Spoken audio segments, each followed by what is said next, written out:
Cashology está no ar, mais um episódio para você aqui no YouTube. Eu sou o Rafael Petracioli, seu anfitrião. E antes da gente começar qualquer coisa, você já vai saber logo qual é o tema. Hoje a gente vai falar sobre precedentes e arbitragem, direito processual civil na veia, tá certo? Agora que eu já lhe falei, marca aí, faz a inscrição no canal, aperta sino, dá like, como é mais o que aí, cara? E essa porra toda aí, viu? E aí que você ajuda muita gente aqui. Esse convidado, boa tarde, Rafael. Boa tarde, boa noite, bom dia. Tu vai falar boa tarde, todo mundo já sabe, a gente grava de tarde, viu, gente? Então, vamos acabar com esse mistério, pronto, a gente grava de tarde. Então, todo dia a gente dá boa tarde, que é tarde aqui, essa porra. Boa Esse tarde, convidado Vileira. deu trabalho de vir, viu? Deu. Esse convidado deu mais trabalho do que os ditos membros da bancada. E porque, porque ele corre muito. Pra você correr atrás desse cabo, pra pegar esse cabo, tá difícil hoje em dia. Eu gostava, eu passei até ter um apreço pelo sistema de ferryboat da Bahia. Porque na época que ele era usuário frequente, ele era mais frequente também no nosso programa, né? Estamos com o doutor Rodrigo Salazar aqui. E aí, mito. Nada a ver com política, velho. Isso é uma piada interna nossa. Não se metam, não. Como é que você tá? Pelo amor de Deus, chama mais de mito. Não. Ele levanta e vai embora. Na verdade, vocês me colocaram na geladeira. Então, ai, que sacana, velho. Isso que tem que mentira, ficar pô. claro para os ouvintes. Que né? mentira, Rodrigo, então eu também fui enganada. Sabe o que eu Colocaram falei? Porque na me disseram geladeira. que fizeram esse requerimento 300 milhões Sabe de o que eu vezes. falei pra ele? Que tem tanto tempo que a gente viu ele pessoalmente a última vez. Ele não tinha nenhuma tatuagem. Sério? Nenhum, não tinha. Talvez tinha. eu tivesse só essa aqui, eu acho. Não sei não, meu velho. Não, é porque, na Sei verdade, não. ele tá São enganado. 17 hoje em dia. Mentira. Opa aí, tá vendo aí? Em quanto tempo? Eu fiz algumas nesses 3 anos aí, realmente. Ah, tá. Essa aqui. Verdade. Tudo, ele fez tudo esse ano. Teve bastante Ó, mesmo. é porque também a última vez que ele foi lá foi online, pelo Zoom. Ele não foi presencialmente. Isso é verdade. Então a gente não Presencial sabia, tem né? mais tempo Porque- ainda, pois é. é, Por isso que eu ele falei, a última vez que eu poderia encontrei com ele presencialmente foi... Presencial, rapaz, quando foi? Isso foi, foi mesmo. Foi na época do Presencial, CPC, você foi em 2015. 2017. Com o Bruno, acho que foi a última vez que eu fui. Foi exatamente. Com o Você Bruno tá vendo? Coelho. Aí. Foi. Meu velho, me diga aí. Primeiro eu queria que a gente, porque assim, a gente tenta, nem sempre com sucesso, né, manter algum nível de didática nessa zorra aqui. E aí, como a gente vai falar de precedente e arbitragem, eu queria primeiro que a gente começasse falando um pouquinho sobre precedente. Até porque muita gente que acompanha a gente aqui, tem muita gente que ainda não é formada, muita gente está com esse curso de direito, muita gente que nem é da área de direito. E a palavra precedente, ela já traz algumas armadilhas se você não está ali devidamente familiarizado com o tema, né? Qualquer decisão judicial, em tese, de uma maneira vulgar, é um precedente. Mas não é disso que estamos falando quando a gente fala de teoria dos precedentes, né? Isso, por favor, dê uma luz inicial para a gente aí. Vamos lá. Eu trabalhei esse tema desde a minha dissertação de mestrado, eu venho trabalhando sobre ele.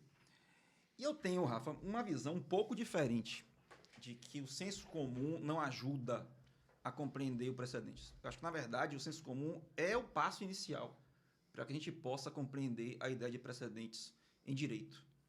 Porque, na verdade, veja só, agir com base em precedentes, decidir com base em precedentes, é algo absolutamente comum. É algo absolutamente do cotidiano. A gente não pode confundir com as decisões que a gente toma baseadas na experiência. Tá? Mas há algo muito próximo com base nisso. Certo? Então, vamos lá. Eu vejo algo queimando, eu toco, me queimo, sei que aquilo queima, não preciso fazer a experiência novamente. Tá? A partir dali, eu tenho experiência de que aquilo queima e não faço mais. Tá certo? Agora, veja. Nesse tipo de experiência, nesse tipo de tomada de decisão, não quero me queimar, não toco no quente, eu vou aderir a isso se eu quiser. Tá? Nada impede que eu seja um sado, né? Ou então um masoquista, isso, e venha a repetir. Ou então tem alguma limitação e não aprenda. Nada impede. Tá certo? Essas são as decisões baseadas em experiência, que a gente pode falar assim. Eu não sou obrigado a seguir, perfeito? A experiência, eu sigo se eu quiser. Mas veja, é aí que vem a diferença. Quando eu tomo uma decisão baseada em precedentes, eu me obrigo a decidir. Isso não é senso comum. Tá? Eu tenho um precedente muito claro em minha vida. Eu detesto rúcula. Detesto. É mesmo? Odeio rúcula. Já amarga, já basta a vida, sério. Aí, é sério. Faz muito Não tá sentido. confundido o agrião com rúcula, não? Não, agrião tem esse lugar, velho. Agora, rúcula Eu gosto de rúcula. é muito ruim. Entendeu? E olha que eu gosto de tomar café sem açúcar, sem nada. Eu tomo café sem Mas assim, há um problema para mim grave com rúcula. Então, veja, eu já decidi em minha cabeça que há um precedente. Eu não como nada com rúcula. E eu sigo esse precedente. Eu me obrigo a seguir. Então, essa é a ideia que a gente tem, que parte do senso comum, veja só, parte do senso comum. Todo mundo, em uma última análise, acaba trabalhando com essa ideia de decidir com base em precedentes ou na experiência, assim vai. Então, o ponto-chave é essa ideia de vinculação. Então, para separar a ideia de uma decisão por precedente, uma decisão por experiência, seria o caráter de obrigatoriedade. Pronto. Que um tem e o outro não. A gente está chegando lá. A gente está chegando lá. Tá certo? A gente está chegando lá. Nisso que eu chamo de agir com base em precedentes, há esse caráter de vinculação. Eu me vinculo, eu me obrigo. Perfeito? E a partir dali, eu vou tomando as decisões. Perfeito? Eu posso até rever o precedente no futuro, mas eu tenho que dialogar com ele. Eu posso rever e falar, não, rúcula na pizza até que fica legal. Tá? Então eu faço uma revisão, mas eu sei que na salada não fica bem. Então percebam que de acordo com certas circunstâncias fáticas, eu posso chegar a rever esse precedente ou dar uma outra roupagem a essa decisão minha de não comer rúcula. Perfeito? Pronto, isso é um senso comum. Quando a gente transporta isso para o leigo, por exemplo, é muito comum a gente ouvir ele falando, olha, não vou fazer tal coisa porque abre precedente. Né? Uhum. Eu vi isso uma discussão, recentemente o pessoal falando isso, eu sempre fico me coçando. Né? Abre precedente. E não está de toda forma errada. Porque a noção que o leigo tem é, eu não vou fazer tal coisa, porque se fizer, abrirá um precedente e outras pessoas poderão fazer. E aí que entra uma segunda dimensão interessante para entender o precedente, para o leigo entender o precedente, que é a igualdade. Por detrás da ideia de que não abrirei precedente porque outras pessoas poderão pedir o mesmo, está a igualdade de tratamento uniforme para todos. Entendi. Tá? Então, isso tem que ficar muito claro para que a gente entenda o nosso sistema de precedentes, toda a teoria com base nos precedentes. Se a gente entender que há uma ideia de vinculação e de que essa vinculação visa propiciar, em primeiro plano, uma igualdade de tratamento, uma igualdade frente a decisões judiciais, a gente já avança muito. Tá? Então, vejam, eu acho... Deixa eu interromper rapidinho. Igualdade para os dois lados. Seja porque abriu o precedente, ou seja porque não abriu. Porque se abrir, a ideia da igualdade vai justamente né? fazer com que as pessoas posteriores tenham aquele mesmo comportamento, né? Então, tanto para o negativo quanto para o positivo. Sim. Aí você teria... Porque quando você tem um negativo, quando você acaba também criando, entre aspas, um precedente. Sim. Né? Então, não quebraremos a igualdade, né? Então, não deixa de ser uma decisão também que você acaba se vinculando. Então, esse ponto de vista leigo ou do senso comum, do precedente como algo anterior, né? E algo que trará oportunidades para que outras pessoas pleiteiem de forma igual, eu acho interessante. Eu acho bem interessante para que se pegue isso, para que o estudante de direito, para que... Passa bem a ideia, né? Para que a gente possa, a partir daí, construir as outras etapas para compreender bem o precedente judicial, que aí já vem outra questão, né? Porque a ideia de que a gente tem uma possibilidade de agir com base em precedentes no senso comum é válida. Beleza. Agora eu tenho que transportar isso para o campo judicial, para o campo jurisdicional. Tá? E aí é que vem toda a teoria dos precedentes, né? Que a gente tem aqui sendo bem erigida, a gente tem uma teoria própria de precedentes, né? Com uma influência anglo-saxã bastante preeminente, como não poderia deixar de ser, mas é a nossa teoria. Tá? A gente não adere completamente ao contexto americano. Fez aquela importação que a gente brasileiro adora na legislação, chega aqui, não funciona, não encaixa. Não, nossa ciência processual é muito boa. Tá? É diferente dos civilistas, né, que pegam tudo de lá de fora. Né? E aí... O empresarialista faz muito isso também. Faz muito isso também, exatamente. Né? Você já foi civilista? Nunca. Não levante esse falso não, Ivi. Isso dá problema. Falso testemunho. Isso dá problema. Na aula de direito civil, nunca? Não.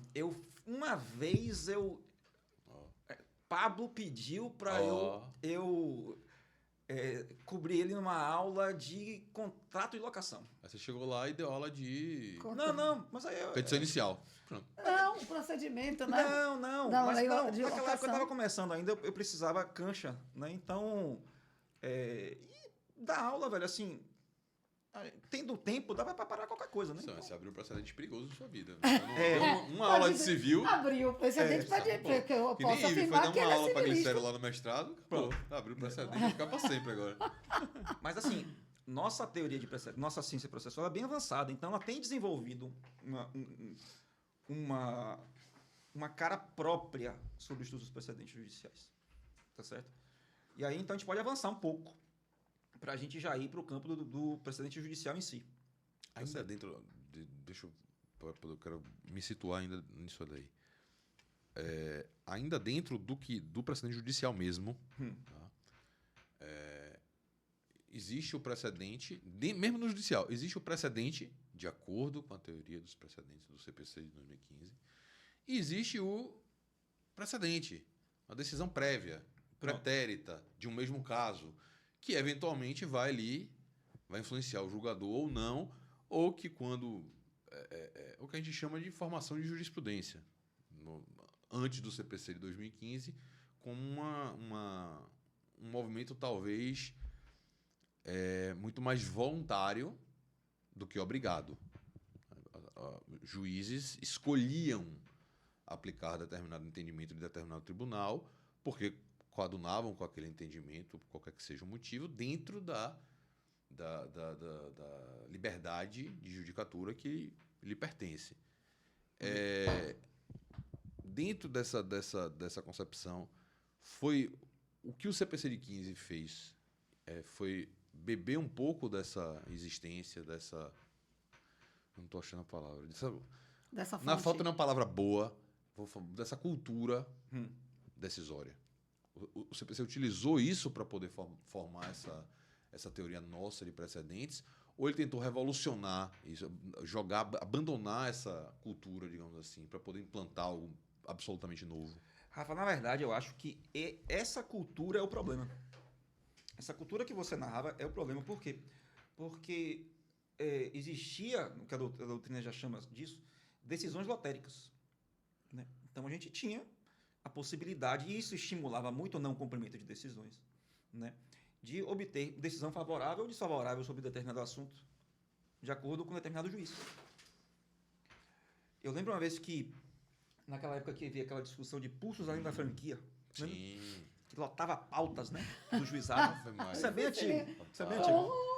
Mas você foi longe agora. Você entrega a idade com com isso certos assuntos, inclusive jurídicos. Contencioso de massa. O que ele lembrou foi pulso Pô, mas ali franquia. foi... Por quê? Porque teve um caso emblemático. Pega aqui, pode entrar, pega aí. Tem um caso emblemático aí que eu preciso trazer. Veja, um cliente me procurou, né? E aí perguntou, Salazar, você trabalha com consumidor? Eu peguei, não. Mas o pessoal daqui trabalha. Daqui do escritório trabalha e tal. Pode trazer. Aí ele trouxe, né, toda a documentação. Ele falou, olha, eu tenho 2 linhas. Isso foi na quinta-feira. Aí eu falei, olha, ande rápido, porque o prazo prescricional é semana que vem. Eu não sei se você lembra que o Jornal Nacional começou a noticiar que acaba dia tanto, né? Começou a foi corrida todo mundo desenfreada. Exato. Aí ele, né, ele trouxe a documentação de uma linha que ficava no escritório, tá, dele, no gabinete, né, do apartamento. E aí ele trouxe. E aí eu passei para os meninos fizeram, já tinha modelo, né, tinha tudo feito, e deu entrada. Caiu no juizado determinado turno. Perfeito? Né, de manhã, salvo engano. E aí, depois ele trouxe a outra documentação na segunda-feira. E aí os meninos também fizeram um trabalho rápido e deram entrada. Caiu no mesmo juizado, turno vespertino. Decisões diferentes. É mole, velho. Você se lembra na época... É de doer uma zorra. Como é que você explica isso? Não Você se lembra na época que teve a questão da alta do dólar e você tinha muito contrato de leasing? Com certeza. E aí, as revisões contratuais, a gente tinha 2 varas especializadas de consumo. E aí, uma vara decidia pela não revisão e a outra decidia pela revisão. Eu acho que enquanto isso eu tenho uma dificuldade, e aí talvez seja porque eu fui forjado nessa cultura. E aí me sinto, às vezes, até incapaz de resistir a essa... pô, isso foi meu celular. Foi seu celular. Foi? Foi. Será Vai que pegar aqui? funcionando? Pega aí, pô. Não tem algum nível de ser saudável que haja diferença de entendimento, não? Vamos lá. Vamos ver o problema primeiro, como estava, e depois a gente responde essa pergunta. Então, a gente tinha essas decisões lotéricas que levavam, esse é o ponto, a um tratamento decisional diferente certo? E absolutamente aleatório, certo? Não havia segurança jurídica. Isso estimulava, Rafa. Você acaba tendo um estímulo para quem não quer cumprir determinada norma, para que ele não cumpra. Sim. Porque ele pode acabar jogando, não, eu sei que determinado tribunal pode ser, então se 30% para mim der certo, tá valendo, tá? Então, veja, esse era o problema dessas decisões absolutamente desconexas, tá? E que acabavam indo, cada um em uma direção, e isso eu sempre trabalhei com essa ideia de conjuntos, de sistemas, acaba desnaturando a própria ideia de sistema, porque sistema você tem algo que é unido a partir de um determinado ponto, né? Então, se você tem, dentro daquele sistema, decisões apontando de forma distinta, isso pode levar à própria ruptura do sistema, tá? Então, isso é uma ideia que eu vou trabalhar, inclusive, na tese. Então, a gente tinha essas decisões lotéricas. O que é que o legislador trouxe no nosso sistema? Ele traz no 927 um rol de decisões judiciais a partir dos quais nós podemos tomar precedentes judiciais. Podemos entender ou extrair precedentes judiciais. Construir precedentes judiciais, talvez seja a melhor expressão. Isso não leva necessariamente a uma castração do judiciário no que diz respeito à possibilidade de decidir de forma distinta. Tá certo? Se preserva o livre convencimento do magistrado em algum nível. Ali. Mas é esse o problema. Há livre convencimento? Esse é o problema. Filosoficamente falando, eu discordo que exista para qualquer julgador. Mas até o CPC ele retira a expressão livre convencimento. Ele fala em convencimento racional, convencimento motivado hoje em dia. Porque justamente a gente nunca teve liberdade. E esse é um ponto importante para que a gente vai conversar ao longo também quando chegar na arbitragem. Então veja, o legislador ele traz no 927 textos dos quais você pode construir precedentes judiciais, né? Então você tem decisões do STF em controle concentrado, vocês têm todo um sistema de formação de concentrado de precedentes, IRDR, IAC, né? O julgamento de recursos repetitivos, você tem as decisões de órgão especial de tribunal, súmulas de tribunal. Então, há toda uma construção para que você tenha, a partir dali, a possibilidade de encontrar um precedente judicial. Beleza? É isso que a gente está caminhando. Esses itens não são os precedentes. Eles são o ponto de início para a formação, para a construção de um. Perfeito. É ali que eu encontro. Eu advogo esse ponto de que nós temos no 927 um rol de fontes de precedentes. Não propriamente os precedentes em si. Porque o precedente, para a gente encontrar dentro de uma decisão judicial, ele classicamente sempre foi um problema. Tanto que tivemos diversos tipos de testes, né, consagrados pela doutrina. O teste de crossing, você retira o teste de você retirar aquele fundamento para ver se a decisão se sustenta. Se não sustentar, ali é o precedente. Né? Como o STF já trabalhou com essa ideia, quando falava de motivos determinantes. Né? Então, né? Então, sempre foi um problema. Aqui no Brasil, a gente resolveu isso bem, com a criação dos temas. A criação dos temas agora aponta quais são os precedentes. Entendeu? Então, a gente tem 1000 e cacetada de temas na STJ, igual o número no STF, vem produzindo. Então, você já sabe onde procurar. A gente nessa questão, é muito mais facilitado o trabalho com precedentes do que o americano ou o inglês, que ele tem que fazer um trabalho braçal para encontrar o precedente, praticamente. Certo? Então, a gente tem essa facilidade. Então, o 927 traz esse rol e a gente tem, a partir daí, a obrigatoriedade de que os juízes se vinculem àqueles precedentes. Tá certo? E por que eu digo que isso é bom?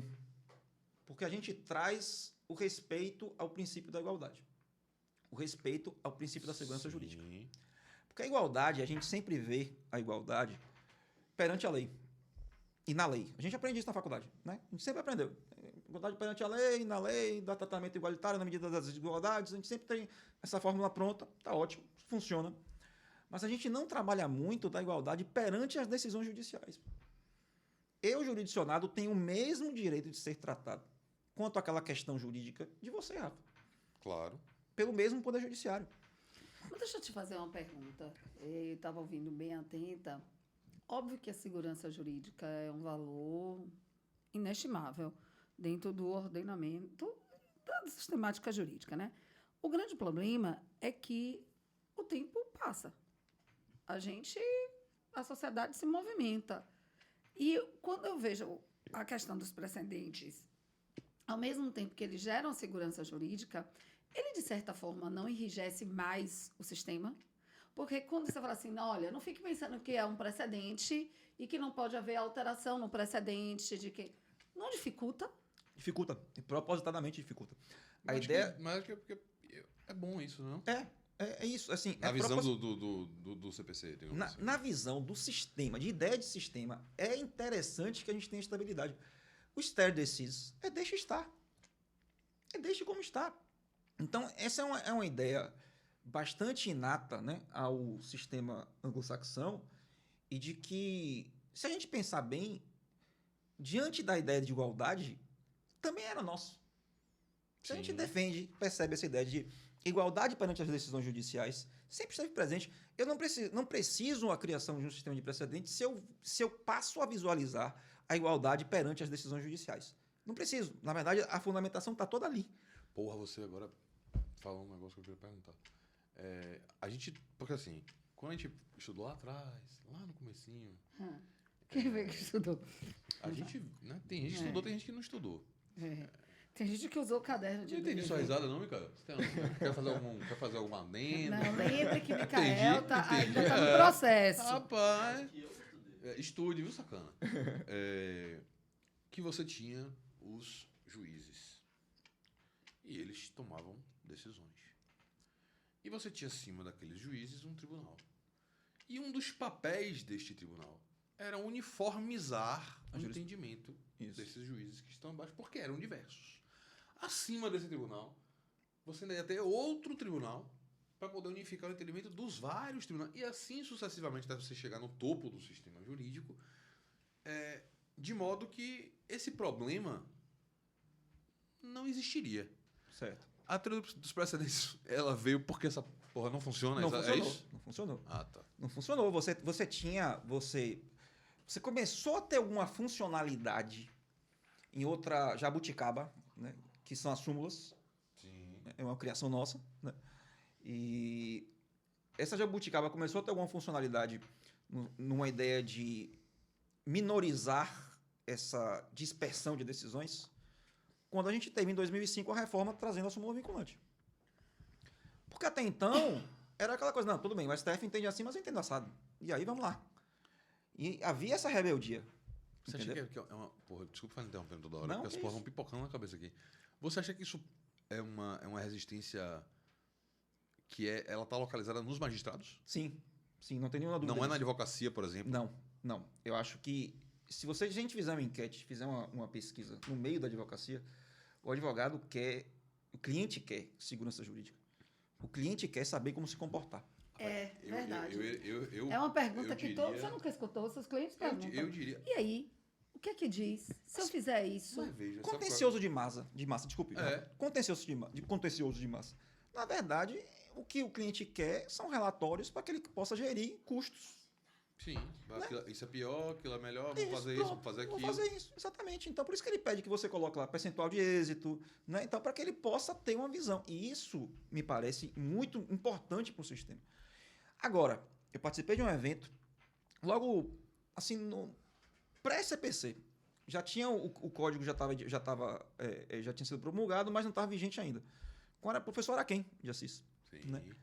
Grande Araquém, uma figura ímpar, né? Grande doutrinador, que veio da magistratura. Ah, não sabia que ele era administrador. Ele foi desembargador, né? Inclusive. E, veja, o embate que a gente teve foi acalorado, por quê? Porque ele trazia uma concepção... diferente. Exatamente. Ele trabalhava com hardware, com um software diferente, pô.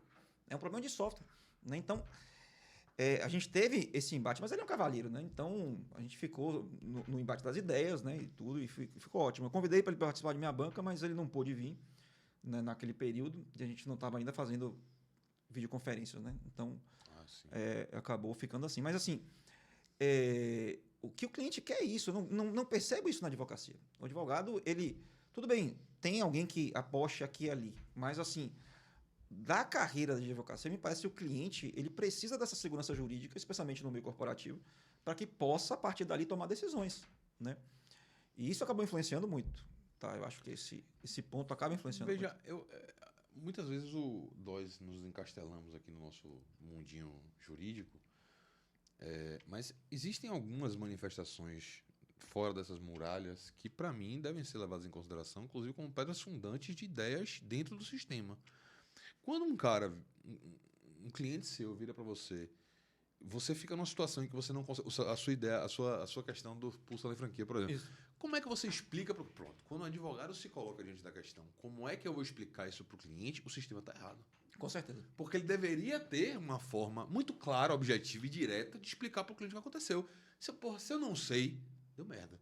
Tem alguma coisa acontecendo errado dentro do sistema. Não é com a vida real, não é com o cliente, não é com o advogado. É dentro do sistema. E aí a gente ignora essas manifestações extrajurídicas, mas me parece que no caso da teoria dos precedentes, muita coisa de negócios, relações, principalmente empresariais, terminaram por ser um empurrão a mais para isso se consolidar, não foi? Sim. Eu não tenho nenhuma dúvida. Porque eu imaginei que todo mundo, quando entra no curso de Direito, que ouve aquela frase, olha, a gente não sabe o que esperar de uma decisão judicial, porque de cabeça de juiz, de bunda, de bebê, a gente não sabe o que vem. O precedente enterra por essa fala. A ideia é essa. Fica puto com essa frase. Não, a ideia é essa e vem funcionando. A gente tem a rebeldia aqui e ali de alguns tribunais. A gente teve um exemplo péssimo ano passado, se não me engano, do Tribunal do Paraná, que não aplicou um entendimento sobre a questão relativa à possibilidade... Foi esse ano, na verdade. A possibilidade de fixação por equidade nos honorários advocatícios contra a Fazenda Pública. Né? Sim. Então, o STJ decidiu, criou o tema que não é possível, não é cabível, né, a aplicação com base na equidade, que tem que seguir a tabela, tem que seguir o julgamento de 89. Acabou. E estava ali. E veio o tribunal e falou, não, a gente não vai aplicar porque esse precedente foi tomado por decisão por maioria, apertada. Sim. É mole. Mas não é precedente. E não há nenhuma condição, na norma, não temos nenhum condicionante de que tenha que ser decisão baseada na unanimidade. Ou a guerra de braço, né? Não foi. Isso é terrível. Resultado, a gente está tendo esse tema agora discutindo pelo STF, né? O STF aceitou, né, receber o recurso extraordinário com relação àquilo ali. Vamos ver o que vai sair de lá. Me explique para nós como é que funciona essa questão da criação do tema. Na prática mesmo. Assim, é quase administrativo. Tá? É realmente uma atividade quase administrativa, como é. A súmula não. A súmula ela já está um pouco mais edificada. A gente tem um regimento interno da STF e da STJ, né, quando a gente tem afetação de determinados recursos para discutir determinada questão. Né? A afetação é quando a gente tem indicação. Né? A gente aceita esse recurso especial, por exemplo, que vai tratar desse tema aqui, e a partir dali a gente vai criar uma decisão que vai ser uniforme. Tá? Então, quando se tem afetado determinado recurso especial, a gente já sabe que dali sairia um tema. E já tem o esboço do tema. O tema tanto vai ser decidido. E a partir dali tem toda a discussão e das decisões, né? A gente tem a aceitação do tema ou não. Às vezes o tema não é aceito, então é desafetado e acaba. Tá certo? Então é uma atividade bastante objetiva. Não há uma obrigatoriedade, então, de que todo e qualquer assunto tenha precedente. Deva gerar um precedente quando chega no Tribunal Superior? Vamos lá. Pela via do recurso, pelo 927, inciso 3, salvo engano. Quando você tem ali a menção a julgamento de recursos repetitivos, tá? A gente teria essa possibilidade de dizer, sim, com grande probabilidade, a gente vai ter, quando chegar ao julgamento de um RESP ou de um REX, a criação de um precedente. Tá certo? Por que eu digo com grande probabilidade? Porque hoje em dia é quase impossível fazer passar um RESP ou REX que não tenha discussão com base em criação de precedente. É quase impossível. Você, na verdade, só tem uma possibilidade de você levar um RESP ou REX, né, para a STF e STJ, que é, hoje em dia, quando você não tem precedente sobre o assunto, justamente para criar precedente. Porque quando você já tem precedente, vai voltar. Né? Ou não vai ser aceito o recurso, não vai ser admitido o recurso, vai ser improvido o recurso, na verdade. Ou então você vai ter a possibilidade da turma se retratar. Caso não retrate, aí você reclamação. Então tem todo um sistema para que você fique nos tribunais inferiores. Tá?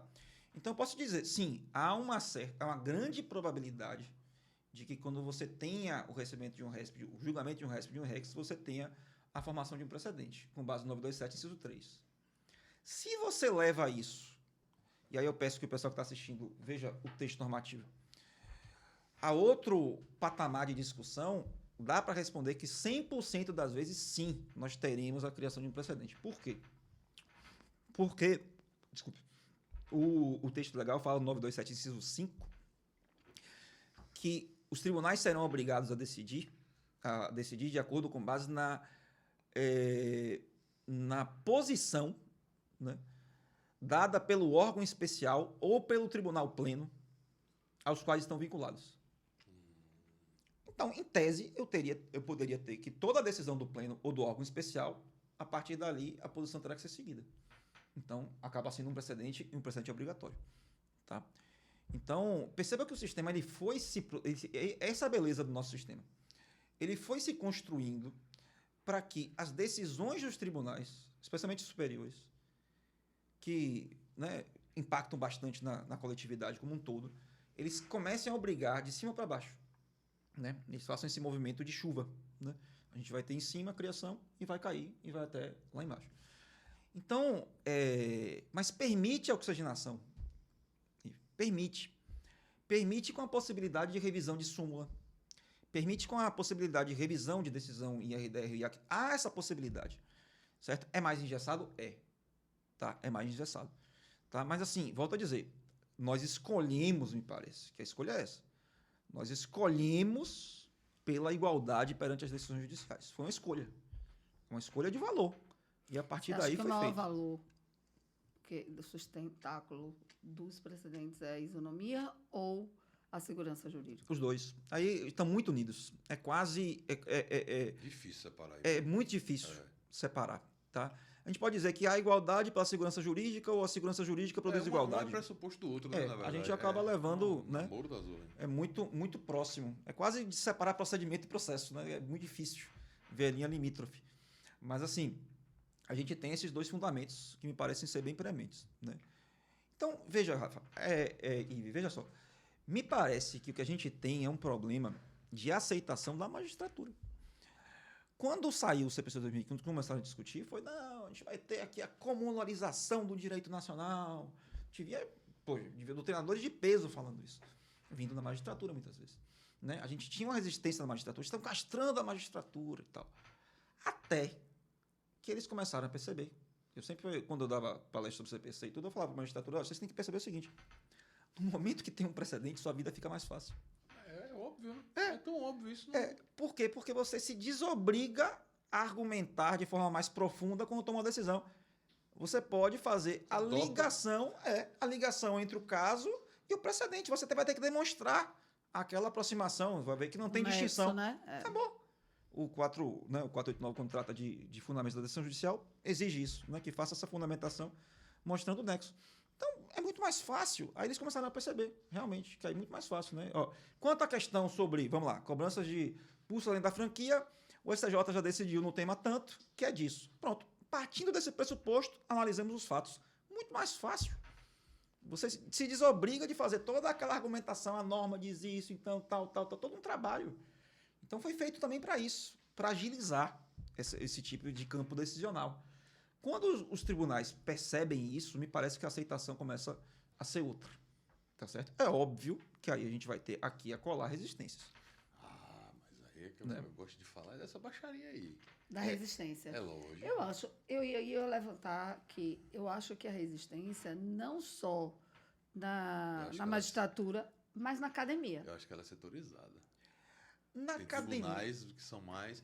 Tem ramos do direito que são mais rebeldes a isso do que outros, com certeza. Vamos lá. Na academia, me parece que, pelo menos no âmbito processual, hoje em dia a gente tem se não unânime, a gente tem a grande maioria já assentado. Né? A gente já tem assentamento de aceitação do sistema de precedentes.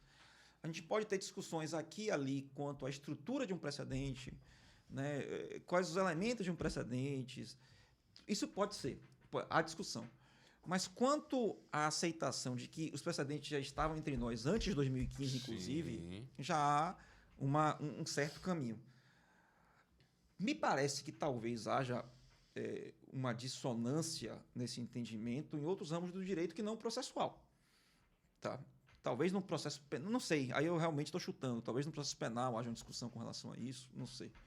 Tá? Mas no âmbito do processo civil, a gente, e processo do trabalho também, que já trabalhavam com enunciados há muito mais tempo, né? Então já havia uma certa aceitação com isso. A jurisdição trabalhista, ela já tinha essa tranquilidade De trabalhar há com muito enunciados. mais tempo, né? Muito mais tempo. De seguir o que o Tribunal Superior coloca dentro de uma lógicazinha ali. Tem um outro ponto, e acho que a gente vai acabar falando um pouco da mesma coisa, mas o conflito de competência, ele também nasce dessa mesma... eu não consigo, de verdade, eu nunca vi um processo de conflito de competência em que a solução não estivesse evidente. Ah, sim. Nunca vi. Nunca vi um que você olhou assim e fala, porra, não, esse aqui é complicado. Não é, velho. As regras de competência não são tão complicadas nesse ponto. O que rola é birra.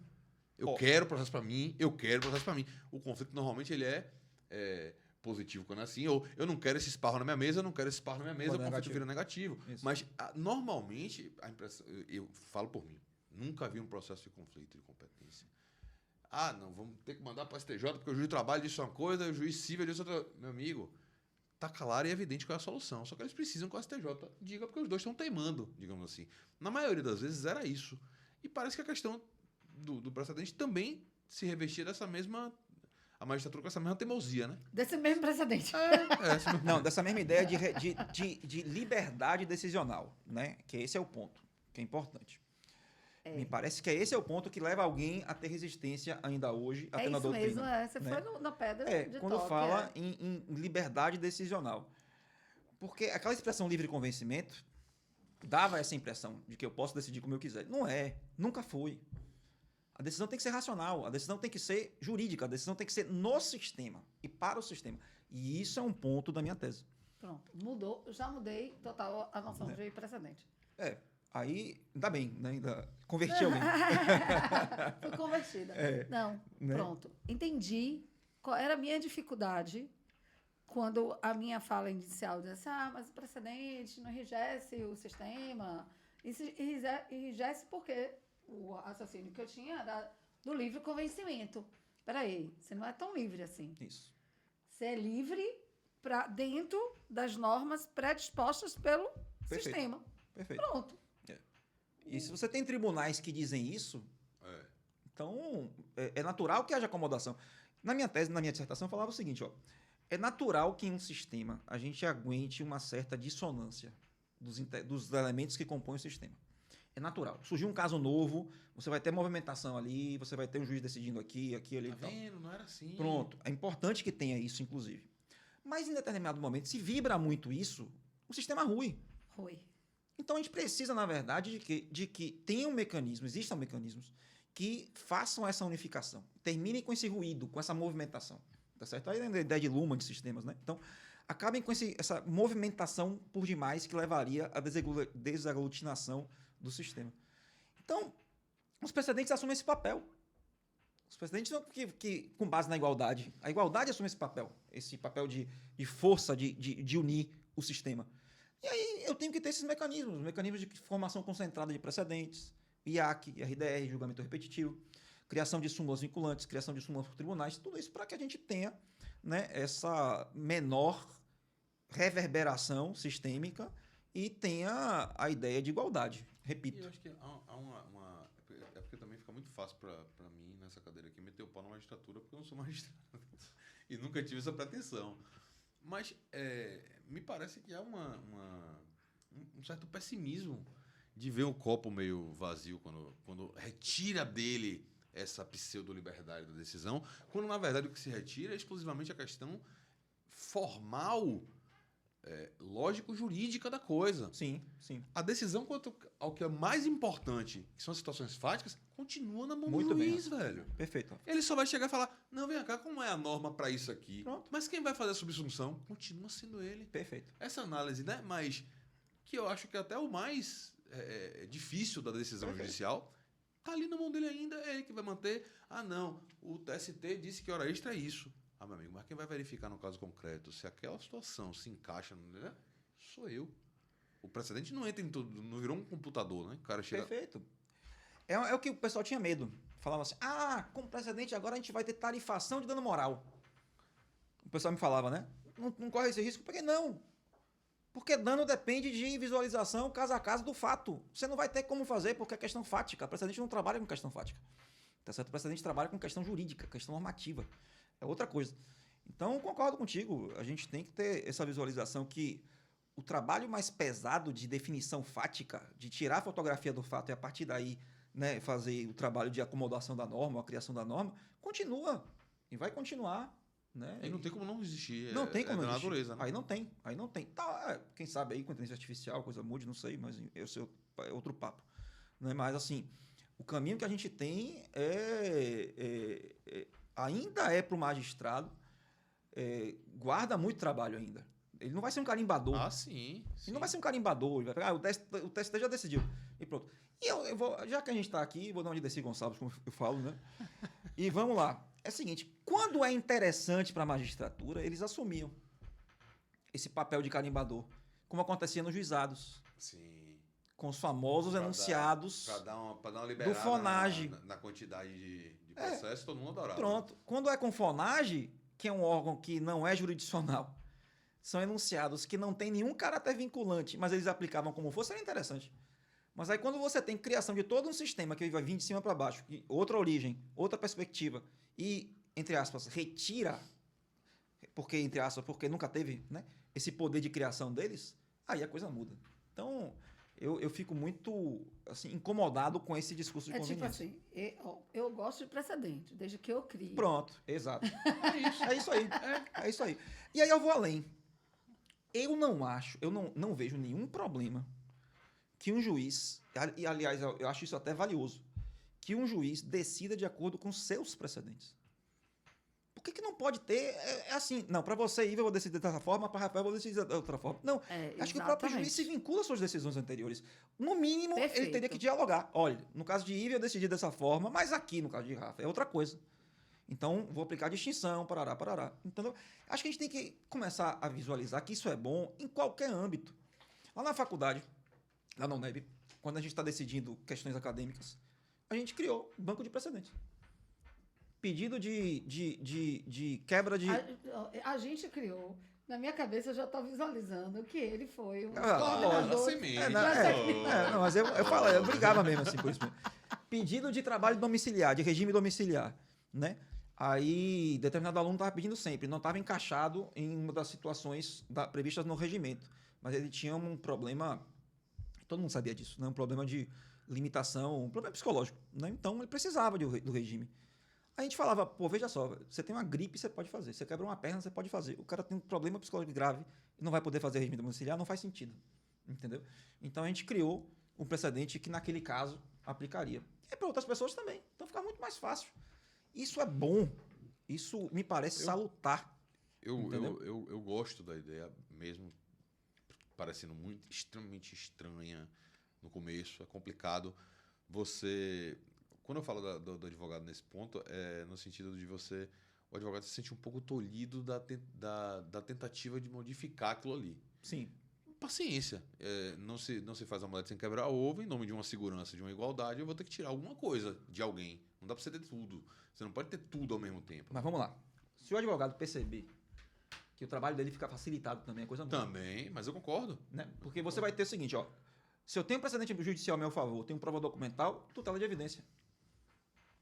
Eu já entro no processo dando voadora. Né? Já entro no processo batendo. Praticamente resolvendo a questão. Resolvendo. Vou ter a tutela de evidência, vou poder levantar. Então, é bom. Se eu tenho um recurso lá na frente, tem uma discussão que já tem precedente, o recurso da outra parte, se eu fui vencedor, vai ser inadmitido. Né? Então, isso já ajuda também. Então, há ônus, óbvio, que a gente vai ter com tomada de decisões assim, de que a gente vai ter que vincular, não vincular. Mas há muitos bônus. Né? Há muitos bônus. Então, isso é importante. Agora, veja, a gente tem que lembrar de uma coisa, que eu acho que isso que tem que passar, isso talvez tenha ficado para trás. Em um sistema normativo que eu digo de que quer impor condutas, eu tenho que ter padrões de decisão. Porque um sistema normativo só se entende como isso. O direito, quando quer padronizar comportamentos, ele foi criado para isso, pô. Eu não vou dizer se para tolerar isso ou aquilo, privilegiar isso ou aquilo. Não. Ele é um instrumento de normatização de condutas. Pronto. Então, veja, eu tenho que ter essa segurança. Eu tenho que ter esses padrões. Percebeu? Então, essa liberdade, esse pensamento de que a gente vai ter a possibilidade de quebrar o jeitinho aqui ou ali e tal, não se sustentaria se esse sistema normativo fosse perfeito, digamos, né? Óbvio que a gente tem interpretação no caminho e isso dificulta. Qualquer sistema normativo, o sistema normativo da sua casa. Isso. Tem que ser assim. Tem que ser. Se você impõe regras para educação em casa, tem que ser. Tem que ser aplicado. Pronto. As maiores grandes hipóteses de trauma que a gente tem, questões de família, é quando o pai autoriza e a mãe desautoriza. É isso mesmo. Né? A gente tem isso, poxa, eu digo isso por experiência própria, porque na terapia tá surgindo várias coisas nesse sentido. Não, e às vezes é a própria pessoa. Mas se o Joaquim vira pra você um dia e fala que quer comer chocolate no almoço, e você diz que não, isso se repete, em algum momento ele vai deixar, inclusive, de pedir. Porque ele já percebeu que não funciona desse jeito. Mas se um dia... É óbvio. Mas se um dia ele chegar assim, do nada, bateu muita vontade, ele até esqueceu que você nunca deixa. Você pedir, você deixar, acabou. Você destruiu Rapaz, eu não analisei o que sistema lá em casa o normativo. Joaquim tá usando a tática de decisões conflitantes. Se Beto dizer, o pai desinstala todos os aplicativos do celular. Todo dia ele era pra assim. Por que você não bota só YouTube Kids no meio? Ué, mas seu pai que tirou. Sim, mas você pode botar. Você tem competência, cara. Você tem competência pra isso aí. Tá jogando mesmo. Joaquim não é fácil, não. Viu? Ó, acho que todos eles fazem essa brincadeira, não tem jeito. Você sabe, a brincadeira é séria, É. né? Você sabe que a produção é da área jurídica, né? E aí a gente recebeu já perguntas Joia. no bastidores. Não foi ao vivo, assim, né? Entrar no ar. Porque não é ao vivo, o programa não é ao vivo, né? Não, mas poderia ter uma Foi ao vivo pra gente aqui, foi ao vivo. Né? Eu essa acho foi engraçado, péssima. sabe por quê? Porque Essa eu foi sempre péssima. tenho isso na cabeça da rádio, lá da rádio, da Metrópole, o pessoal do esporte, Aham. que eles não fazem o que eles fazem a transmissão ao É o vivo. tubão. Ao vivo. Aham. Porque as outras, quando fazem, o que eles criticam é que não é o profissional no campo. É É a tubão. galera fazendo no tubo, na televisão, né? Então, então não é ao vivo. É, porque o cara tá vendo o jogo ao vivo e narrando ali em cima daquele. Então é ao vivo também. É na hora, né? Aí eles falam que a Metrópole faz futebol em tempo real. É. Ele não usa expressão ao vivo para poder burlar essa Mas eu brincadeira. sabia que Aqui isso nessa foi, tipo, pergunta tá vindo em tempo real. tá vindo mas no no tempo nosso. real, mas não é ao vivo. Você sabia que essa foi uma expressão utilizada também na época dos ensinos remotos, né? Sim. Sim, Para sim. Isso dizer é que não era aula gravada, era em tempo real. Mas, bom, a produção quer saber como é que se estabelece a relação entre precedentes e jurisprudência. A relação entre jurisprudência entre precedentes e... Jurisprudência.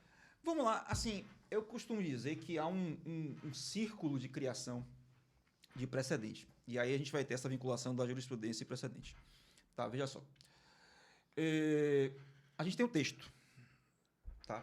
A gente tem o texto legal, tá certo? A gente, a partir dali, constrói norma jurídica.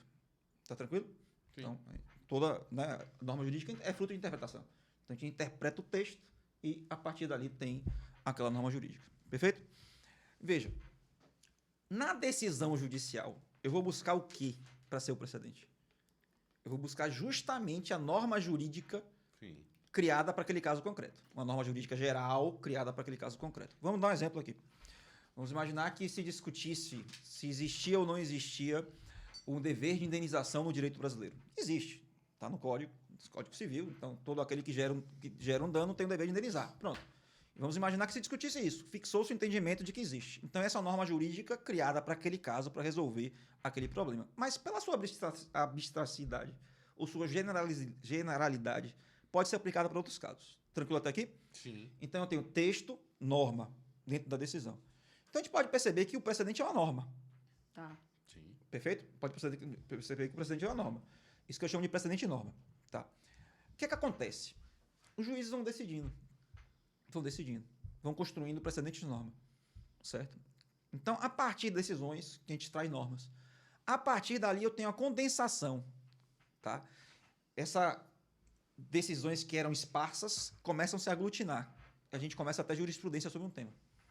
Então, as decisões que antigamente diziam não pode ir para o da franquia, começam a se aglutinar, começam a ganhar força, a ganhar corpo. E aí você tem a figura da jurisprudência dominante. Então, veja, eu saio do texto, norma, conjunto de normas, jurisprudência. Jurisprudência é um conceito, é um substantivo coletivo. É como floresta, é como enxame, né?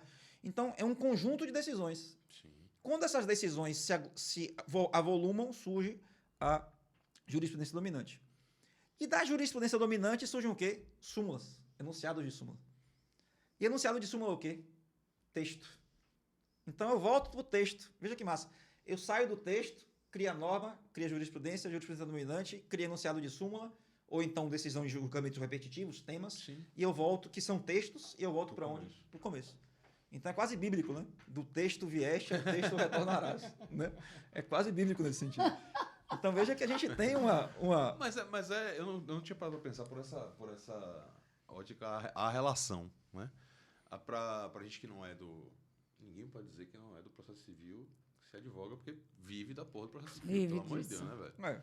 Independente da sua área de atuação. Exatamente. Se você não sabe o processo... Mas a gente que não é mestre, doutor, aprofundado na área como Salazar, muitos desses conceitos que a gente está falando aqui ficam extremamente gasosos. Sim.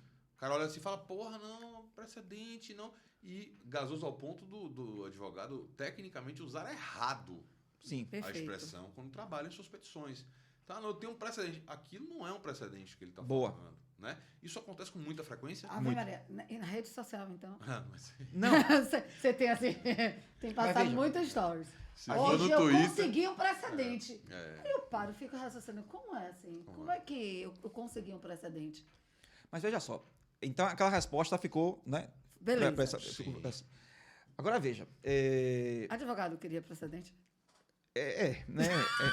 No sentido, Pronto, no sentido Rodrigo. leigo, vai lá, Sim. né? Qual é o problema? Veja só. Do trabalho, do manejo do advogado com a teoria de precedentes. A maioria não sabe trabalhar. A maioria não sabe trabalhar. Argumentar com precedentes. É isso que eu quero dizer. A maioria não sabe argumentar. Por quê? Porque foi criado argumentando com jurisprudência. E mal. É isso. Mal. Porque simplesmente fazia. Segundo tal entendimento sobre essa questão, o STJ decidiu dessa forma. Aí pega a ementa e jogava. A ementa é o último lugar onde você vai encontrar o precedente. Porque, na verdade, o precedente está na fundamentação. Na fundamentação. Porque é a norma jurídica concreta que o magistrado usou para aquele caso, que, pela sua generalidade, pode ser aplicado em casos semelhantes. Sim. Então, veja, aí já nasce errado daí. Eu já peguei caso em que o cidadão se diz assim, sobre essa questão, o STF já se posicionou. Aí tinha na ementa. Vamos lá, pulso lendo a franquia, decisão, tal. Aí, aparentemente, ele dizia que não cabia. Mas aí, no final da ementa, tinha recurso ao que não se dá conhecimento. Ou seja, o STF nem se debruçou sobre o tema. E o cara juntava aquela ementa como se fosse paradigma de decisão. Mas vocês sabem ler ementa? É esse o problema, também é outro problema. Então a gente não trabalha bem com essa fonte. Por quê? Porque a gente aprendeu na faculdade que a fonte primária do direito é a lei. Então a gente foi criado pensando nisso. Por isso muita da resistência, da comonorização, a gente tem que entender que existem diversas fontes, dentre as quais as normas jurídicas criadas pelo judiciário são também fontes de direito. Tá? Então, mais uma vez, reafirma a importância do precedente. E o advogado não sabe trabalhar. A gente tem que começar a fazer isso. Eu estimulo muito nas turmas de prática jurídica que façam isso. Tá? Nas turmas de processo civil, eu falo sobre isso. Né? De que a gente tem que se acostumar a trabalhar não com a ementa. E dá trabalho. Quando a gente não tem tema. Se a gente não tivesse os temas, daria muito trabalho. Com os temas facilitou demais. Essa preocupação era muito inicial. Em 2015, eu falava, olha, vai ter trabalho, vai ser assim, vai ser... Vocês têm que aprender como identificar o precedente, isso não é fácil. Fazia sempre assim. Mas aí vem agora o STF e o STJ criando temas, meu amigo, facilitou demais. Demais. Mas ainda assim... Tá envolve ele, viu? Com STJ e STF. Não, eu divido muito de vários entendimentos. Tá na fase logo. De muitos entendimentos mesmo, certo? Eu acho que o que o STJ fez, por exemplo, no tema 1088 com o agravo de instrumento foi horrível. Ele represtinou o sistema de 39 ou 73, né?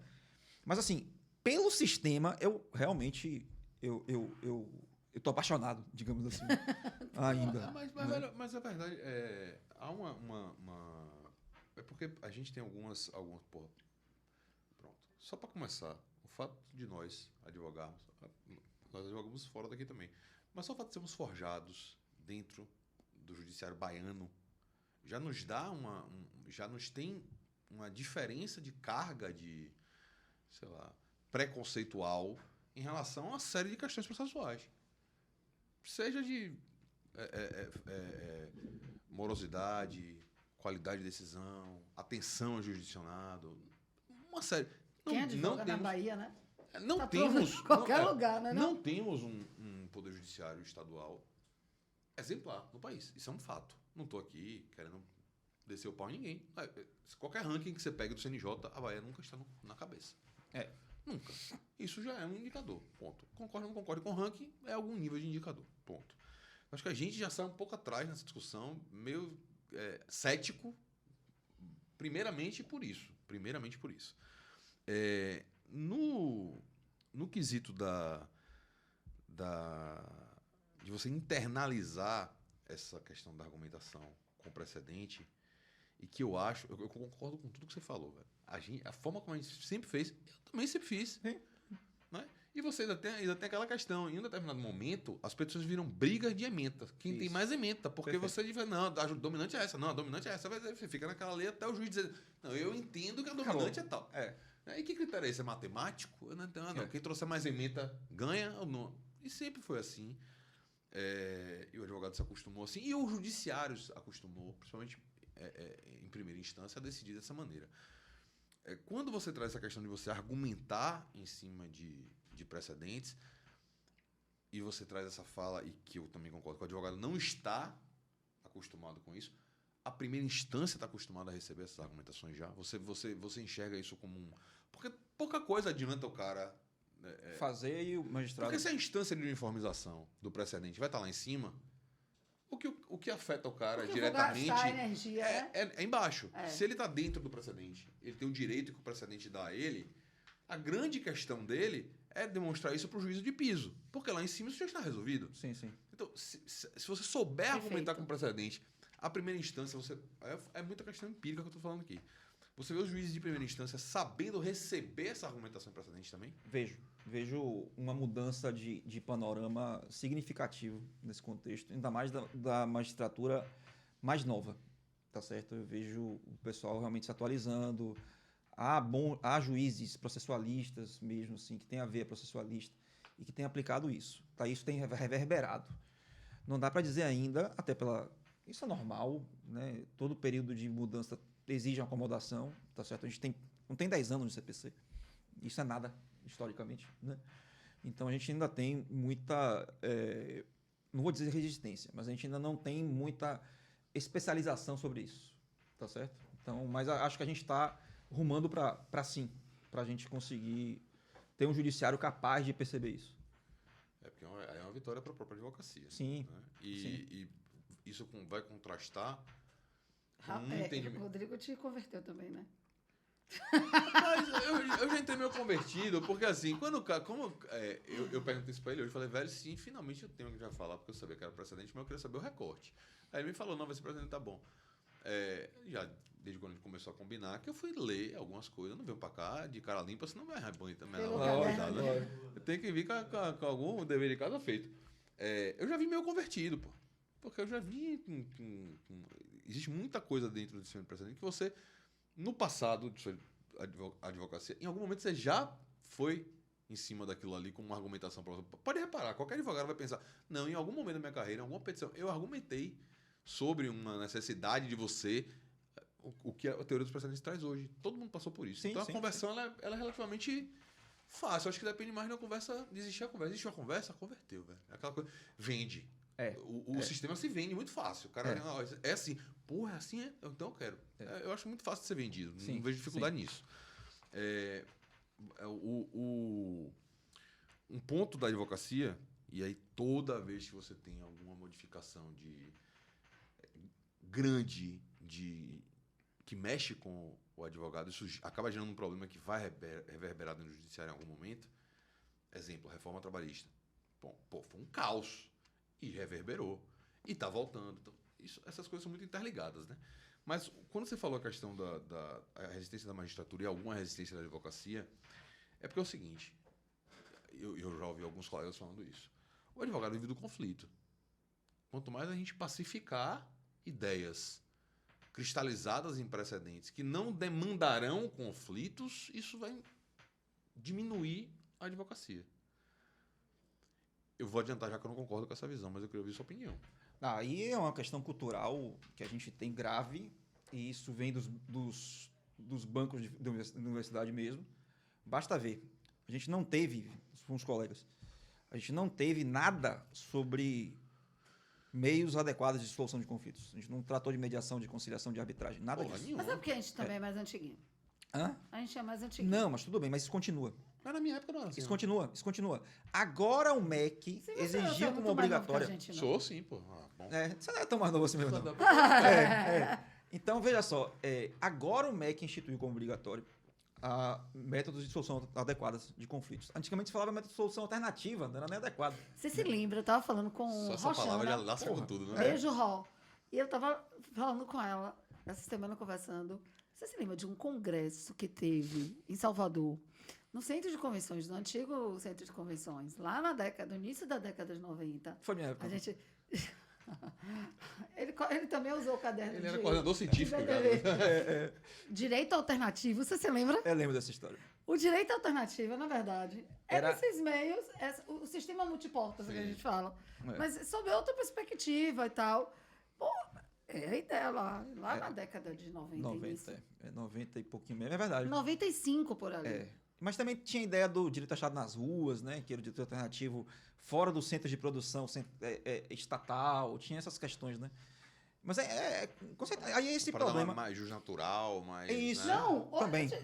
mas a gente falou um dia desse lá Hoje na você- rádio, mas com hoje- Juliette, Sim. sobre os tribunais internacionais cidadãos. Mas hoje se você... Que é mais ou menos isso, é o direito achado nas sim. comunidades Até- internacionais. Até a expressão saiu de uso. Quase ninguém mais fala sobre justnaturalismo. Parece que é um negócio que já a discussão... É verdade. Ó, não existe mais... Eu não... Pare pra pensar quando foi a última vez que você ouviu falar sobre essa Justnaturalismo palavra. é verdade. É difícil. É verdade. História do direito. Talvez. É isso. Mas veja, eu concordo que a gente tem esse problema cultural gigantesco. Eu sempre costumo dizer o seguinte, de que se você quiser complicar um acordo, chame 2 advogados. É bem... Acabou. Sim. Acabou. Verdade. Acabou. Né? E a gente vem da advocacia. Mas veja só, isso vem dos bancos da faculdade. A gente tem, de processo, a gente tem TGP, a gente tem processo 1, 2, 3, 4, geralmente. A gente tem processo penal, 1, 2, 3. A gente tem processo de trabalho, 1 e 2. Vejam quantas... Depende da grade, né? Mas tudo Lembre bem. que os cursos... Mudam. Mas vamos lá. A gente tem aí quase Não, 10... Depois você conversa com a produção, viu? A gente tem quase produção 10 falou que na faculdade dele só tem uma cadeira de processo. Imagine. A gente tem quase 10 cadeiras de processo separadas. E a gente não aprende, eu sempre me digo isso, e a gente aprende ali o quê? A brigar. A gente aprende como provocar o conflito, como botar o dedo no olho, a gente aprende como se defender, né, na contestação, a gente aprende Verdade. a gente aprende a dar o clinch através das exceções, né, antigas exceções instrumentais, hoje em dia que estão na própria contestação. A gente aprende como complicar na prova, a gente aprende como fazer um segundo round através de recurso, e a gente aprende a reviver um conflito, um Walking Dead processual, através da ação rescisória. Pô. É verdade. Então a gente aprende a brigar, a gente não aprende a abraçar. É verdade. A gente não aprende a abraçar. A gente não aprende a conciliar. A gente não aprende a negociar. A gente não aprende uma regra básica de qualquer campeonato, o fair play, né? Não, Ah, A gente não aprende. muito menos. Muito menos. Então, esse perfil combativo é cultural. É cultural. A gente tem que começar a mudar isso. Eu falo isso para meus alunos. Eu falei, gente, se vocês querem ocupar espaço futuramente na advocacia, vocês têm que ser diferentes. Porque o advogado de conflito, ele está acabando. Ele vai acabar. Quantas vezes a gente já viu em audiência o advogado da outra parte nem fala direito com você, porque Ah, sim. acha que... O cliente não gosta. Não pode. o cliente não O cliente gosta, não gosta. né? Esse é amiguinho do amiguinho. Você É. tá amiguinho conversando com a outra parte, por quê? Então, essa questão belicosa é nossa, mas a gente tem que mudar. Entendeu? Então, me parece que também passa por nós, professores, fazer esse tipo de aporte para o aluno. Passa, mas aí isso ainda reverbera dentro do judiciário. Sim. Vou tocar num ponto aqui. Eu juro que vai ser o último ponto para poder começar a falar de arbitragem. Senão a gente não vai falar de arbitragem dessa porra aqui. Que no passado, do jeito que estamos falando aqui dessa cultura, você tinha um advogado que ele não tinha uma especialidade em direito material específica. Ele era bom de processo. Ah, sim. E ele era contratado porque ele era bom de processo. E a visão, tanto do cliente quanto daquele advogado, era de que ele era necessário, traduz de alguma maneira de que o processo era um fim nele mesmo. Perfeito. Ponto. Então o cara chega e fala, não, eu sou tão bom em processo que essa questão aqui de mérito nunca vai se desenrolar. Porque eu sei fazer isso, sei fazer aquilo. Você tinha... Quantas vezes eu ouvi falar isso, principalmente quando meu pai era vivo ainda? Ah, não, porra, não, fulano, em processo, fulano é fera. Bota na mão dele, meu amigo, isso aí não vai ser julgado, não vai ser resolvido nunca. E isso era tratado como uma forma bacana de se trabalhar. Existia uma carreira do cara que era bom de processo. Perfeito. Não importa se ele era bom de civil, de trabalho, de empresarial. Nem de empresarial, era comercial. Mas se ele fosse bom de processo, ele era contratado porque ele matava as questões. E isso, dentro do judiciário, também encontra guarida, principalmente quando a gente vê essas questões de jurisprudência defensiva. Sim. E aí, a minha questão, para a gente migrar, e acho que é até uma boa ponte para essa migração, como que a gente está vendo, você está vendo, os precedentes em relação a essa jurisprudência defensiva?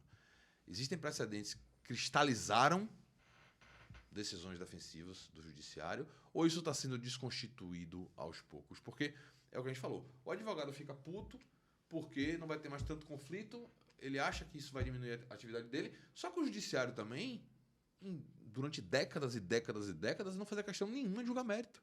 Sim. Pelo contrário, fazia questão de encerrar o processo. Se pudesse dar uma extinção, era a coisa mais fenomenal do mundo. Sempre foi assim. Agora, dentro da teoria de precedentes, e isso dentro da teoria de precedentes, e acho que dentro de outras questões do CPC 2015, como um todo, a ideia, meu irmão, julgue o mérito. Eu não quero saber que Zorra está com a mesa, eu quero que você diga a porra do mérito. Perfeito. Como é que isso está sendo em relação os precedentes? Estou falando de uma maneira bem mais formalizada, né? O precedente em relação à atuação formal do tribunal. Dos tribunais. Veja só, aí, Rafa, é aquela questão. A gente tem que encontrar que questões são essas que eram usadas como jurisprudência defensiva. Até bem pouco tempo atrás, a gente tinha grandes problemas com relação à formação do agravo de instrumento. Né? Faltava tal documento e tal. Mas aí o próprio legislador se antecipou. E vem e fala, se o processo for eletrônico, não precisa de juntar nada, você só junta se quiser. Então já resolveu o problema, não precisa nem do julgador fazer isso, do tribunal fazer isso. E hoje em dia a maioria é eletrônico. Aí você tinha problema com relação ao preparo. Grandes problemas com comprovação de preparo. O próprio legislador vem e resolve. Se você não fez o preparo, pode fazer e vai pagar em dobro. Se você fez o preparo insuficiente, vai poder fazer, como já tinha antigamente, né? Então, não se negará seguimento ao recurso se o problema foi de autenticação.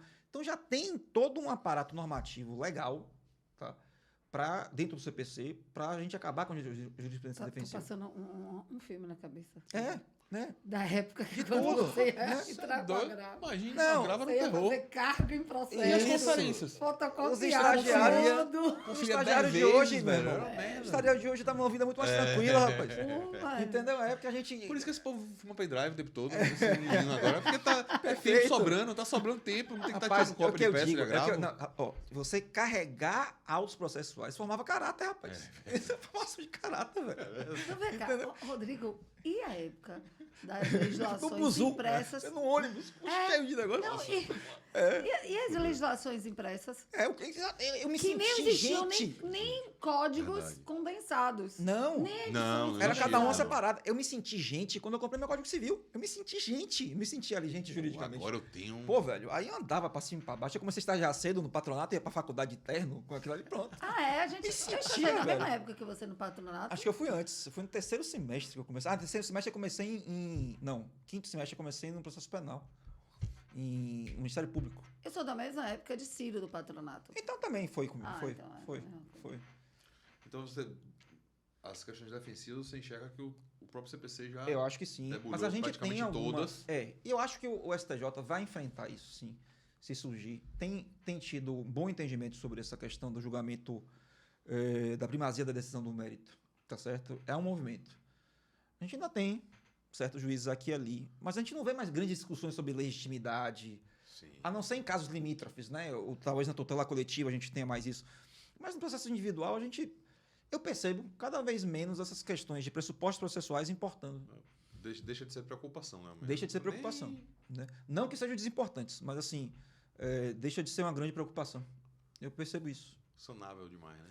O que a gente tem que ver, e que pouca gente vê, é só um pouco off-topic aqui pra gente começar a migrar para o outro, é de que nosso procedimento é muito mais flexível hoje em dia. Assim. Então, assim, essa flexibilidade procedimental passa batida por muita gente. Mas também foi um processo educacional, né? De que então, o processo não existe em si mesmo, aquela conversa toda que a gente... E a gente tem, por exemplo, mecanismos de adaptação procedimental De solucionar. brilhantes aqui. A gente tem hoje em dia, eu brinco em sala de aula, o 190, que trata o negócio de jurídico processual, que é o meu processo, minha vida. Você pode criar o processo como você quiser, né? Rapaz, na seleção de mestrado da UFA, quando eu entrei, um dos livros da prova era um de Didier que falava sobre procedimentos especiais. Pronto. Com a previsão de que eles vão deixar de existir. 357, Porque o parágrafo procedimento segundo. comum, ele é tão Acabou. flexível, Perfeito. cabe tanta coisa dentro dele, você não vai precisar mais de procedimento O 357, especial. parágrafo segundo, é lindo. Aquilo ali é uma norma de gênio. Que você pode acumular pedidos distintos, né? Mantendo, ainda que sob procedimentos diversos, quando você puder pegar a especialidade de um e colocar no outro. Que coisa genial! Você acabou com o procedimento especial. Entendeu? Então, eu acho que a gente tá bem, essa jurisprudência defensiva tende a acabar, certo? E o caminho é esse. Né? Agora vamos lá, falando de precedente com uma porra, entendemos. Se você não entendeu, meu amigo, também, aí depois dessa hora aqui, agora ficou ruim para o seu lado aí. Mas a gente vai agora falar de... Como é que eu fiquei muito curioso para entender. A relação com a arbitragem. Essa correlação com a arbitragem. Porque a arbitragem... Vou falar de novo. Sempre tem que começar com o senso comum, porque senão a gente não pega a gênese da parada. Eu penso dessa maneira. A gente sempre olha leigo para a arbitragem como algo que é o oposto do processo. É a fuga do processo. Eu vou resolver... Eu uso a arbitragem para poder fugir desse caos que é o processo dentro do Poder Judiciário. Eu quero usar esta porta de solução do conflito porque ela é muito melhor por isso. E normalmente as argumentações todas são ataques ao judiciário, ao processo civil, como ele funciona dentro do Poder Judiciário. Né? Mas aí, como é que a gente vai falar... Não estou dizendo que são água e óleo, pelo amor de Deus. Não é isso. Mas são diferentes. E vejo que quem argumenta a favor de um sempre o faz atacando o outro. Certo. Entendendo e aí onde você quer chegar. o precedente vai entrar onde aí? Porque o precedente, de um jeito ou de outro, de tudo que a gente falou aqui, ele está localizado dentro da estrutura do processo judicial. Vamos lá. Boa. Vamos lá. Essa construção que a gente tem que fazer é a seguinte. Vamos lá. A arbitragem aparece, então, como uma espécie de jurisdição exercida pela atividade privada, né? Por particulares. A gente investe a pessoa no poder através de contrato, que é um contrato, né? De um negócio jurídico processual, e dá o poder para ele decidir. Então, o próprio STF já decidiu que a lei de arbitragem é constitucional e que a arbitragem tem caráter jurisdicional. Esse é um ponto importante. Fundamental. É um ponto importante. Alguém tinha que dizer isso de maneira um pouco mais dura, senão a coisa não ia funcionar, né? Mas assim, esse entendimento, Rafa, já é até longevo, certo? Assim, e me parece que foi feito todo errado, porque a fundamentação é toda errada daquele julgado, mas ficou e serve, tá? Então, veja, aquela discussão se a arbitragem era ou não jurisdição ficou para trás. Tá, ficou para trás. A gente tem doutrinadores que ainda batem o pé firme e tal, que é um caráter da jurisdição ser estatal, e outros que a grande maioria entende que já não. E esse é um ponto importante até para a minha tese. Então, admitindo que a arbitragem é atividade jurisdicional, ela está dentro do sistema jurisdicional. Tá. Dentro do sistema jurisdicional. Pronto. Então, veja, e aqui eu rebato essa questão da argumentação de que o processo é todo diferente, de que aquela argumentação que você estava fazendo, que a grande maioria faz, né? E que para defender um, bate no outro. Porque, na verdade, nosso procedimento, o comum, cada vez mais se aproxima com a flexibilidade que a gente vinha falando, ao procedimento arbitral. Se você quiser fazer um processo todo com base em regras próprias, você pode fazer com base no 190. Certo? Então... Não é comum. Não é comum. Muito incomum, inclusive. Muito incomum. com o negócio jurídico processual. Sim. Então, veja, essa cisão, essa divisão entre visão processualista e visão da arbitragem me parece que está com os dias contados. E foi por isso que eu escolhi tratar desse tema. Porque estudando a arbitragem, eu percebi que ainda há essa separação de olhares, de viés. Tá? A arbitragem os doutrinadores que trabalham com a arbitragem não partem de um viés processual civil, porque há processo da arbitragem. Sim. Né? Mas no processual civil, eles quase que renegam as bases para que possam, a partir dali, construir, fazer a sua edificação, né, da arbitragem. Mas me parece que há cada vez mais uma aproximação entre as duas fontes, arbitragem e processo civil. Então, eu discuti isso na sala de arbitragem. O pessoal, todo mundo estudando arbitragem. Ouvindo você falar e considerando o tronco principal da resolução do conflito, não tem como ser diferente, de fato. E aí eu percebi essa diferença de visão, né? E eu ficava sendo sempre voz dissonante lá no curso, né? Porque o pessoal falava isso, eu falei, sim, mas no código você também pode fazer isso. Ah, mas a gente pode dar sigilo maior, mas aqui também você pode pedir sigilo e tal. Então, todas aquelas coisas assim de que na arbitragem é melhor, a gente colocava aqui. Ah, mas lá na arbitragem tem um prazo certo, sim, você pode fazer calendário processual, aqui também no CPC. Então, para tudo que o pessoal trazia uma vantagem na arbitragem, eu rebatia. Aqui também tem. Aqui também tem. A única coisa, que aí eu concordo, que a gente não tem, tá, no processo civil, em nome do juiz natural, é a possibilidade de escolher o árbitro, o juiz, no caso do processo civil. A gente não tem. Aí realmente é um caráter próprio, tá? E aí funciona muito a defesa da arbitragem. Por quê? Porque aí você fala, peraí, as partes querem levar questões complexas para que sejam decididas por um técnico, por alguém que entende do assunto. Não necessariamente é alguém que foi investido na jurisdição, passando num concurso público e parará, que vai ter que ter uma opinião de assistente técnico e tal. Veja, né? Então, geralmente buscam isso, certo? Ou então alguém que saiba conduzir como resolver aquela questão. E escolhem determinadas casas de arbitragem, vamos chamar assim, né? Câmaras arbitrais ou árbitros, né? Diretamente. Então, isso afasta. Realmente. Então, me parece que hoje em dia a grande atração, Rafa, para a arbitragem é justamente essa possibilidade de ter uma decisão mais adequada ao seu caso, dado por alguém especialista. Me parece que esse é o grande... E o sigilo também, né? Também que acaba acontecendo como algo inato também. Tá? Então, esses dois grandes caracteres, me parecem aí. A celeridade também ainda é um... É isso, mas é o que eu digo. Mas não, tudo bem, mas assim, vamos lá. Aí eu volto e digo... Se você quer um processo célere, você pode propor ao judiciário fazer um calendário processual. Instrumentos existem. Instrumentos para você fazer isso existem. Mas note, o calendário processual em relação à obrigação que ele traz para o... Se o juiz aderir ao calendário, ele adere. É isso, ele pode aderir. Mas em algum momento, no desrespeito daquele calendário... É o aí tanto faz como tudo fez. É aquela história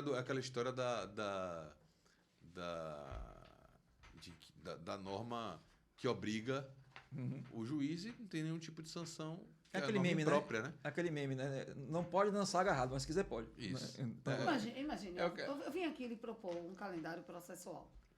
E aí o juiz assim, você vai querer dizer como eu vou marchar o meu processo? Eu já acho que isso é um empecilho. Mas ele que ele passa por cima disso, em algum momento ele vai chegar e falar, porra, não deu, galera, pra cumprir. O bicho tá pegando aqui, não consegui. E assim, aí, mas a gente combinou. Mas descombinamos agora. Apesar da imprecisão do termo norma imprópria, eu acho que passa bem a ideia. Concordo. E é isso. Quando você está dentro do setor privado, aquilo gera consequências, inclusive patrimoniais, contra o árbitro ou a Câmara Arbitral, que eles não estão interessados em arcar. Então o cara chega, não, se eu tenho um calendário, eu vou seguir um calendário, porque se eu não seguir, eu posso sofrer uma ação aqui por algum tipo de dano e tal, coisa que o judiciário não vai responder. Não, concordo com você nesse aspecto, sim, tá? Mas aí, tudo bem, isso eu concordo com você, a gente tem essa questão dessa obrigatoriedade, até a própria lei de arbitragem coloca como causa de nulidade da decisão arbitral se ultrapassar prazo, assim vai, né? Então, realmente há uma força cogente maior nesse contexto. Disso não posso negar. Mas veja, o que é que me atraiu, então, nesse contexto da arbitragem? Primeiro, é essa lacuna de um viés mais processual no contexto da arbitragem. Ver como é que eles tratavam, como eles enxergavam o processo civil como se fosse processo de muito tempo atrás. Né? Eu não estou dizendo que toda a doutrina, pelo amor de Deus, eu estou dizendo que grande parte. Sim, né? e até mais na prática. Isso. Do que na Até porque doutrina. era a grande frase de venda, né? Venha para mim que eu sou mais complicado, sou mais... Acho que faz parte do vender a arbitragem essa noção, sim. sem dúvida nenhuma. Então, eu percebendo isso, comecei a voltar. E aí me surgiu um questionamento, que é aí que está, né, a minha tese. A minha hipótese, né, o meu problema para a hipótese e a tese. Que é o seguinte, quando a gente investe um juiz, quando a gente investe o árbitro no poder, a gente aceita a decisão. A gente pode até escolher que ele julgue fora do direito. Se a gente der para ele a possibilidade de julgar com base na equidade. As partes podem fazer isso. Né? Eu posso até escolher o choice of law, né? Que norma jurídica eu vou utilizar. Isso acontece muito em conflitos internacionais. Né? Então eu posso até escolher isso. Tá? Mas aí é que tá. Veja só. E a partir dali a decisão do árbitro ela só vai poder ser anulada em hipóteses bem restritas. 32 e 33 da lei da arbitragem, 26. São bem restritas mesmo. Tá? Justamente para dar valor à decisão do árbitro. Porque de nada adiantaria eu ir para a arbitragem pagar caro e ter a possibilidade de socorrer do judiciário toda hora e revisar. Pronto. Então isso me parece muito claro. Então o que é que eu vinha pensando? Veja só. Vamos supor, meu problema todo é esse. Nas arbitragens, onde o paradigma escolhido para a decisão for o direito, e não houver choice of law, for o direito nacional, aí que vem. Entendi. Pode o árbitro decidir contra um precedente judicial? Esse é o ponto. Mas aí você não cria uma hierarquia. Aí, para fugir disso, é que justamente eu estou tentando construir essa ideia de sistema jurisdicional. Tá? Então, se eu tenho um sistema jurisdicional e se eu admito que a arbitragem está inserida nesse sistema jurisdicional, vem a primeira pergunta. Por que ele pode decidir contra um precedente judicial? Perfeito. E aí você tem agora toda a fundamentação da galera que fala do sistema de multiportas. Também. E, perfeito. Mas você está sendo danadinho, espertinho, porque para poder negar a sua hipótese, o cara vai ter que abrir mão dos pilares principais dele lá, que é você não é besta. Mas é isso, né? Então, mas veja só. É um enxadrista esse rapaz. Mas veja, aí tem essa questão. E, vamos ser sinceros, aí eu andei pesquisando e vi, né, isso. A grande maioria dos árbitros segue. Certo? Se você pegar aí um montante aí, você vai ter poucos que não vão seguir, às vezes por ignorância, tal, às vezes um precedente novo surgiu e tal. Mas a grande maioria aplica. Não tem nenhum problema com relação a isso. Tá certo? E a grande maioria admite, inclusive, veja só, se existir precedente sobre as questões de anulabilidade da sentença arbitral, devem ser seguidos. Então vamos dizer o seguinte. Sim, essa seria uma norma extra sistemática. Pronto. Assim, né? Vamos lá. O 33 fala. Uma metanorma. A gente vai anular a decisão que extrapolar os limites da arbitragem. Se o STJ já definiu o que é limite da arbitragem, entendeu? O árbitro tem que decidir de acordo. Todo mundo sabe isso. Aceita isso, né? Que vai ser aplicado. E se eu levar para o judiciário, o judiciário vai ter que aplicar aquele precedente. Então, fechadinho. O sistema está aí. Meu problema é quando ele não aplica. Para outras questões quaisquer. Direito material. Ele não viola, ele não aplica. Ele não aplica ou até vai contra. Pode ser violando mesmo. Nesse não aplicar, seja por omissão, seja em sentido contrário. Perfeito? Ele não dialoga, não faz nada. Esse é o meu problema. E tem outro problema grande. Que é o grandíssimo problema que eu vou ter que enfrentar. Tá, beleza. Eu concordo com você que tem que decidir de forma igual.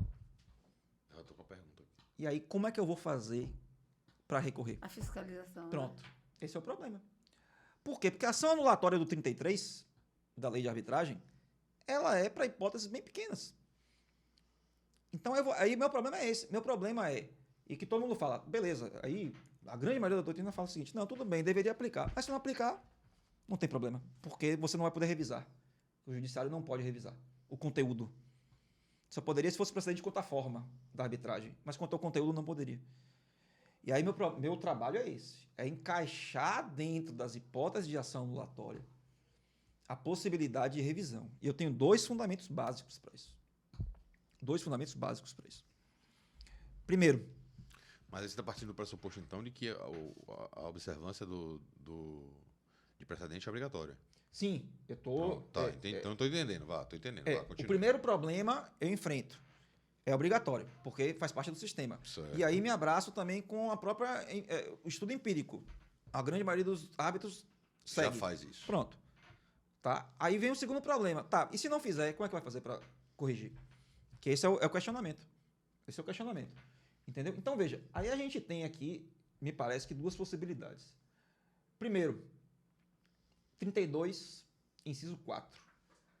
Tá? Quando ela fala que quando for proferida a sentença arbitral, fora dos limites da convenção de arbitragem. Tá. Ora, se eu escolhi o direito, o precedente faz parte do direito, tem que ser aplicado. Então, se ele decide fora, ele decide contra, ele decide fora dos limites da arbitragem. Sim. Percebeu? Então, é nesse contexto.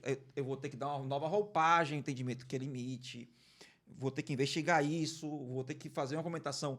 Você né, vai ter que nesse dizer sentido. que os limites, os poderes da arbitragem são os poderes dentro do sistema Perfeito. jurídico. Aí, mas aí tem outro fundamento. De que o limite do poder da arbitragem não é só a autonomia Pronto. da vontade. Mas aí que tá. Veja só, esse na verdade é o primeiro, Ivo. Minha pergunta ainda tá aqui, todo nesse sentido. Vá, Tá. Talvez seja essa aqui. E vem depois o inciso 3 e fala o seguinte: quando não contiver os requisitos do artigo 26 dessa lei. E o artigo 26 vem no inciso 2. Aí é que me parece também outro argumento interessante. São requisitos da obrigatória da sentença arbitral os fundamentos da decisão, onde serão analisadas as questões de fato e de direito, novamente, mencionando-se expressamente se os árbitros julgarem por equidade. Se julgou por equidade, não tem problema, não está no meu âmbito de pesquisa. Tá. Beleza? Você Agora, não está interessado nessa parte não, da por que discussão. não? Porque aí não faz sentido. Não, aí é dentro do jogo mesmo. Sim. O meu problema é o seguinte: quando foi escolha por direito. Deixa eu lhe perguntar então. Também seria dentro do jogo uma opção por paradigma em que se mencionasse expressamente o direito nacional excluído do sistema de precedentes? É esse o ponto. Seria possível? Esse é o ponto. Aí seria um choice of law, mais ou menos seria um negócio jurídico processual. Não faz nem muito sentido que se faça esse choice of law, eu acho. A não ser que você seja um cara assim, anti-judiciário. Não, eu tenho pavor do judiciário, os caras decidem um monte de merda, eu quero... Não, vou direito, mas eu quero que o árbitro forme a percepção dele sem necessariamente se vincular aos precedentes de lá. Não vejo muito sentido se não for porque o cara pensa assim. Sabia que eu não vejo problema? Eu não vejo problema. Porra. Sério. Não, dentro do âmbito da liberdade. Porque eu tenho que partir desse pressuposto. Eu tenho que ser coerente. Se eu estou partindo do pressuposto... Não, né? Ele está falando de precedente.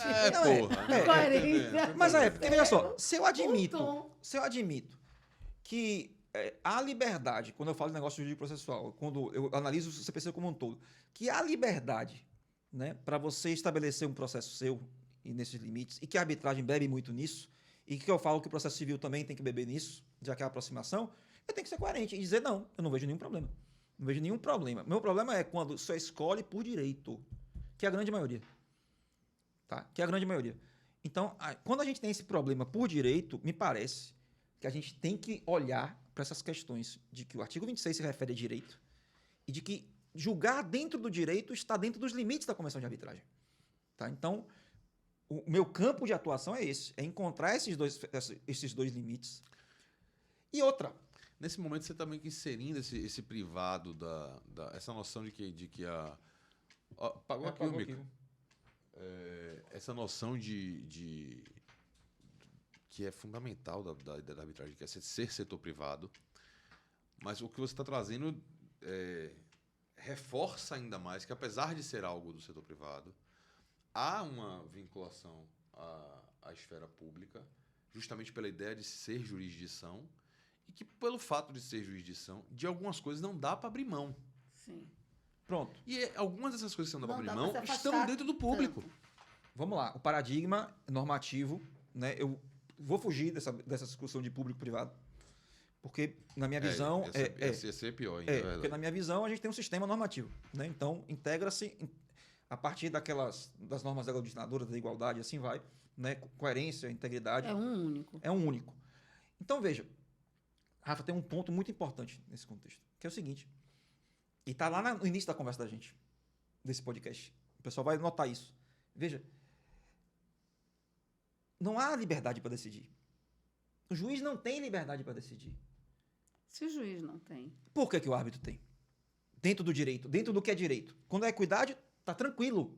Leva. Até porque na jurisdição voluntária também há permissão de decisões com base na equidade. Mas quando é arbitragem por direito, essa decisão do árbitro é absolutamente livre? Me parece que não. Me parece que é o mesmo argumento. Por que o juiz tem? Se o juiz não tem esse livre-arbítrio, nunca teve, na verdade, por que eu tenho que defender que o árbitro tenha? Isso, volto a dizer, naquele setor de arbitragens onde o paradigma legal foi estabelecido. Perfeito? Então, essa é mais ou menos por aí que eu estou trilhando. Tá? Então, isso está demandando tempo, está demandando estudos. Então, você acabou de hoje delimitar um outro recorte dentro do seu recorte. Não, isso já... Nada de choice law. Choice of...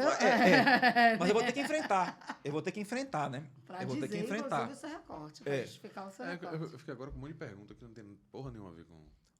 necessariamente com o tema. Vai brotando aqui, fora. Aí depois eu pergunto, fora do ar, eu pergunto pra você. Mas o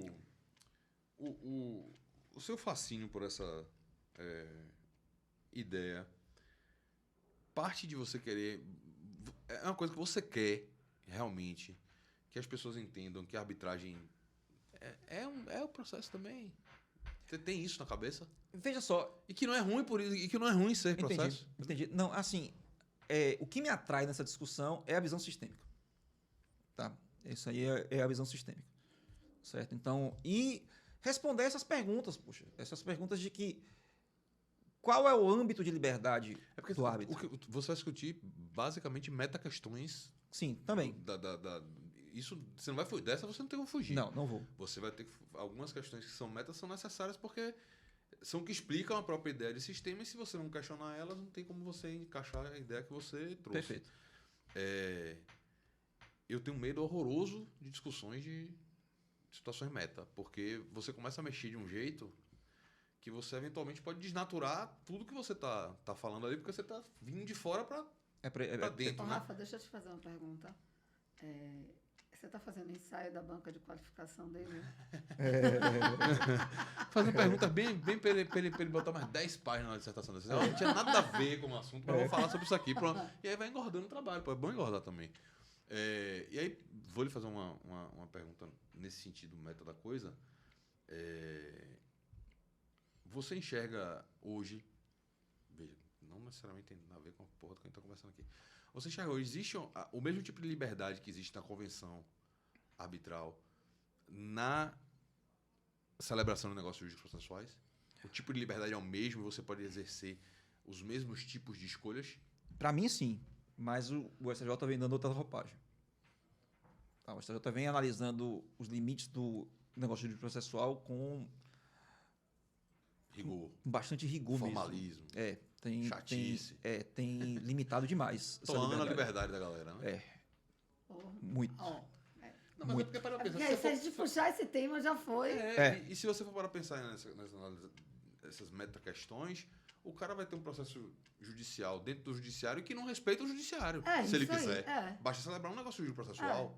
Se esse limite ficar muito folgado. Eu até entendo quando o STJ pensa, tem essa...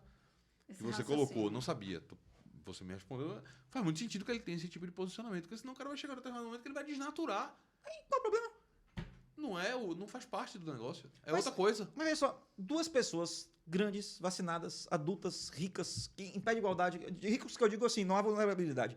Perdoe a expressão, é muito melhor em pé de igualdade. Sim. Celebra um negócio jurídico, dizendo que, por exemplo, o Tony dos detentores do absurdo, o pessoal para argumentar. Mas é isso mesmo, tá certo? A ideia é essa. Assim, de que não precisa de fundamentação da decisão dele. Qual é o problema? Do ponto de vista da liberdade. Essa decisão não fará precedente, essa decisão não integrará bem o sistema dali, não poderá ser tomada para outra, mas as 2 partes escolheram. E aí? Interessa a elas. Sabe qual é a ideia? Para mim, universos paralelos. Muito doido, né? Mas assim... eu fico essa ideia de sistema que você quer, de unicidade, a ideia que me traz do negócio jurídico, sem limites, são universos paralelos. Outra linguagem, né? Pode ser.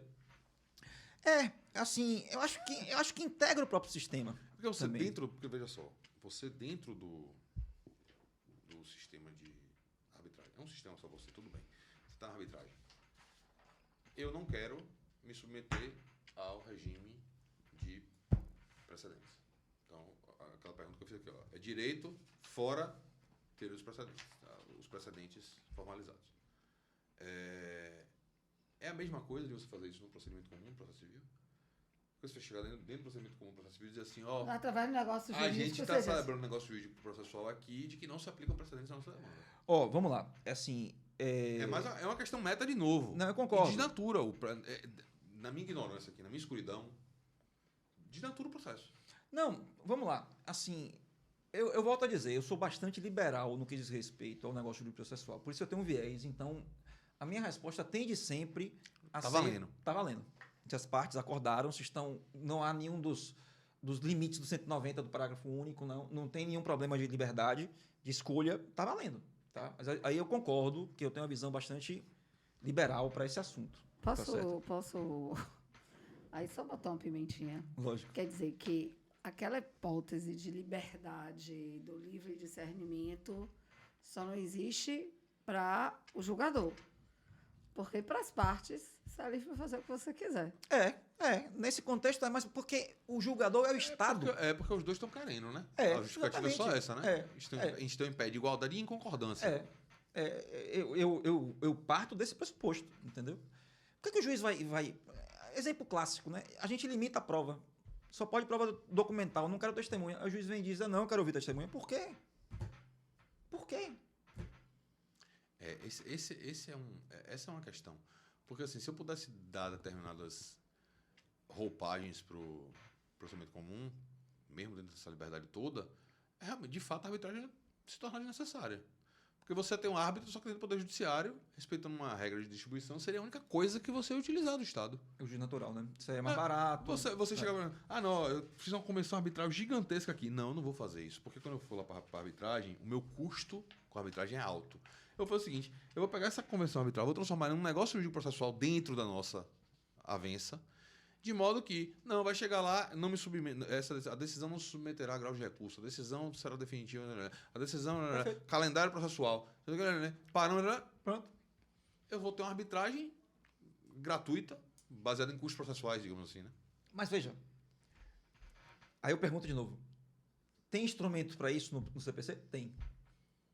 As pessoas não usam. Se tem, qual o problema de usar? Dá vontade de tentar, né? Pô. Pra ver, né? Como é que um juiz reage. Né?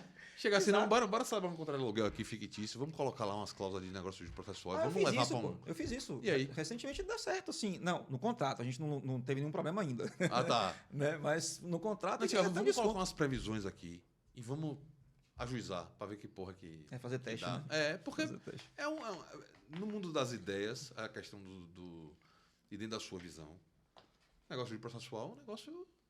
O limite é a criatividade das partes. Estando elas respeitadas esse pressuposto de igualdade. Perfeito. E o limite que a lei dá. Porque essa aí seriam situações que não cabem serem discutidas. Mas, fora disso daí, o cara pode fazer o que ele quiser, assim como ele pode na arbitragem.